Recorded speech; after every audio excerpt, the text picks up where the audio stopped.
nowadays is viewed differently. The present generation of learners has access to information at their fingertips.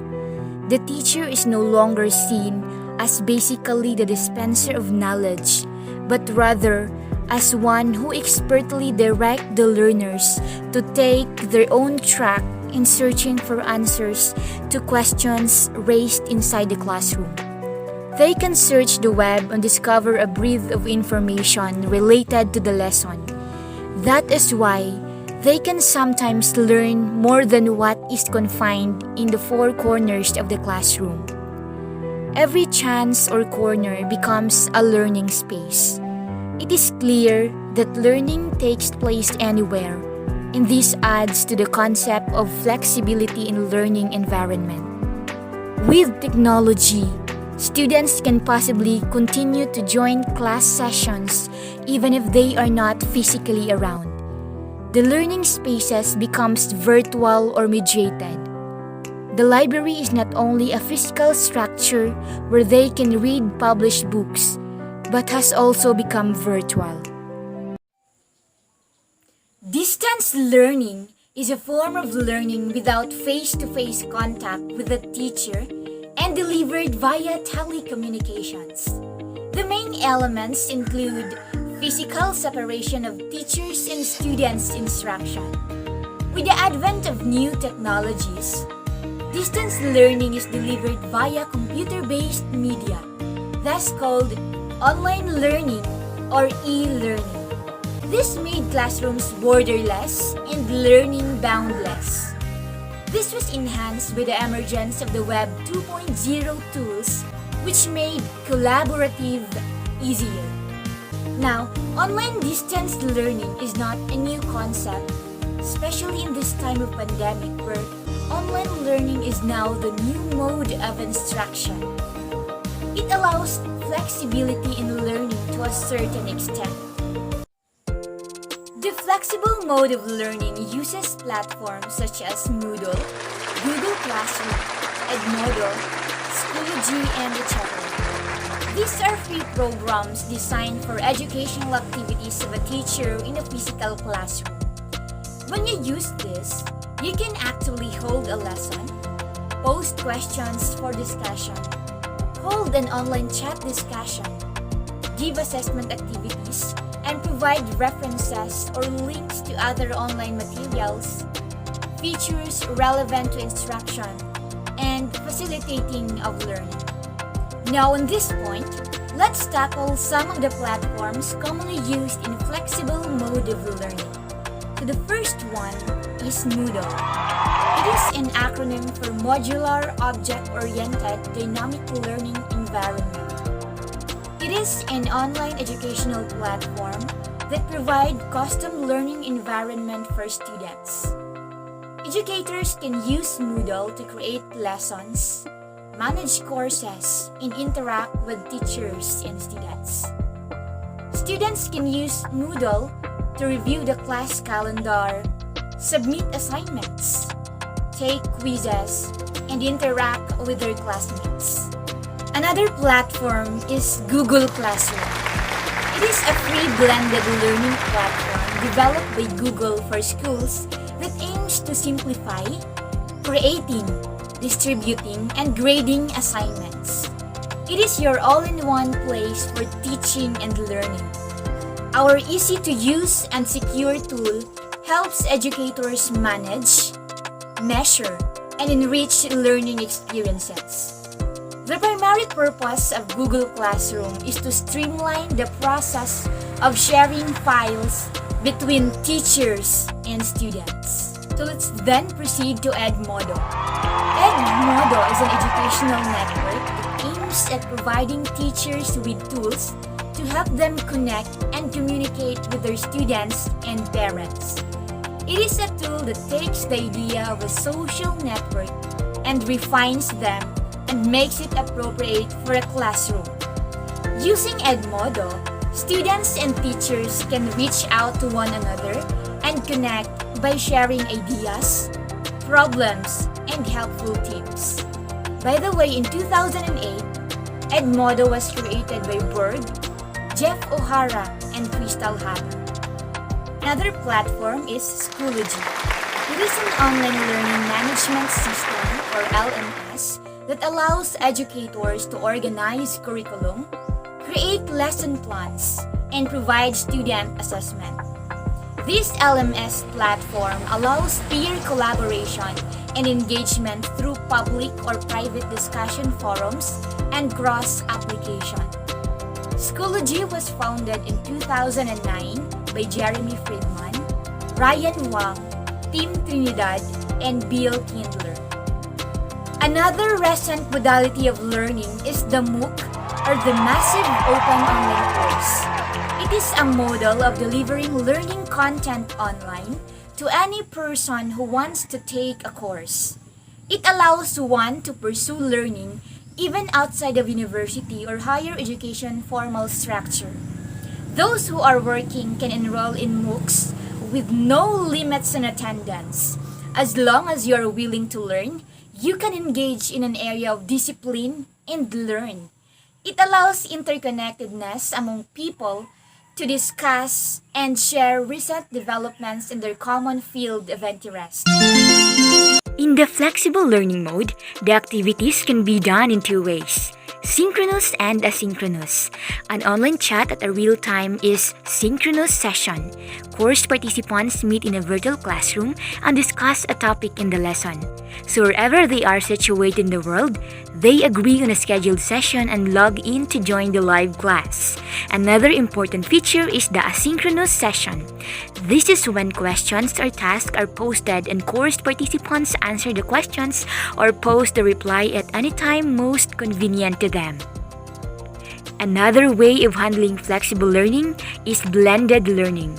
It is a combination of learning activities wherein a part of the lesson is delivered online while the other part is handled in actual physical setting of a classroom. Here are the kinds of blended learning. The first model is the face-to-face driver. In the face-to-face model, the teacher delivers the curriculum most of the time and utilizes online learning at certain times with the purpose to augment or provide an alternative experience. The second model is rotation. In a particular course or subject, students rotate on a fixed schedule between learning online in a one-on-one, self-paced learning environment and being inside the classroom with a face-to-face teacher. The third model is flex. This model uses the online platform that delivers most of the course. Support to learning is provided as needed through an on-site support or by an online tutor who facilitates the tutorial or small group sessions. The fourth model is online lab. The online lab model uses an online platform in delivering the course but located in a physical classroom or computer laboratory. Since the lessons are in modular format and available in the online program, teacher assistants supervise these classes. The fifth model is self-blended. The self-blend model is a system provided by the school where the students can choose the course they would like to have in addition to their typical brick-and-mortar classroom classes. This model is always remote, a major difference from the online lab. And the last model is the online driver. The online driver model utilizes a platform and a teacher that delivers all curricula. Students remotely work on their program most of the time. If ever there is a face-to-face component, it is made optional or ever it is required for the students to go to the physical learning environment. Hello once again, class. So I am SHASTA SALCEDA, and my task is to discuss to you about online communities of learning or social networking. When we consider online networking, internet users immediately refer to Facebook. Everybody seems to have a Facebook account and uses this to communicate. If in the teaching and learning situation, you work on information, data, and collaborate with classmates, friends, teachers, and other members of society, then social networking can also be appropriately employed as an educational tool. And now, let us proceed to discuss what is networking. When productive relationships are cultivated, networking works best. A network is defined as that group of individuals who communicates and connects on a regular basis. And now, let us proceed to social networking platforms. Different ways to communicate with friends can be through the internet or mobile devices. One can have a personal page where a profile can be built in a social networking site. Now, there are varied platforms available where one can create a personal account. Some of these popular social networking sites include Facebook, MySpace, Twitter, Flickr, YouTube, and LinkedIn, among others. The first platform is Facebook. Facebook is the biggest social networking site, founded in 2004, based in Menlo Park, California. The most popular social network apparently is Facebook. Used by most people, it allows users to post their profile, blogs, pictures, and videos. Facebook lets one share status updates, news articles with friends and family. Although it started as a way for college students to connect and socialize, it expanded its services, allowing people ages 13 and up to use a Facebook account for personal or even business reasons. The next one is Twitter. Twitter is a site where users post and interact with messages called tweets, restricted only to 140 characters. Only registered users can post tweets, but those who are not can only read them. The next one is LinkedIn. It is another social networking website for work. When one is trying to find a job and may not have contacts, LinkedIn helps one search for career connections. It may contain one's resume for potential employers to see. The website lets one upload his educational qualifications, skills, work history, and relevant experiences. YouTube is an American video sharing website where users can upload, view, and even share video clips or multimedia productions. It is a free social network site to join and use. Since it is owned by Google, YouTube prefers a Google account to make it easier and streamlined. The next one is Pinterest. Pinterest is another social media tool that, like YouTube, is often taught as otherwise. Pinterest was designed as a catalog of ideas or project ideas by its founder, Ben Silberman. Another one is Instagram. Instagram is a platform where users share visual stories. This system allows users to post photos with captions, allowing followers to like or comment on one's post. Photos shared have a wide range of coverage: trips, food, business products. Since the site is free, advertisers can use Instagram to reach a wide and a follower base. Instagram account can be private or made public. It is the best social networking site for photography. Another one is Tumblr. Tumblr is a networking site that combines social media and blogging.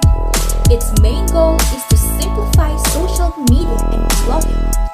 Users can post whatever they like, such as photos, videos, quotes,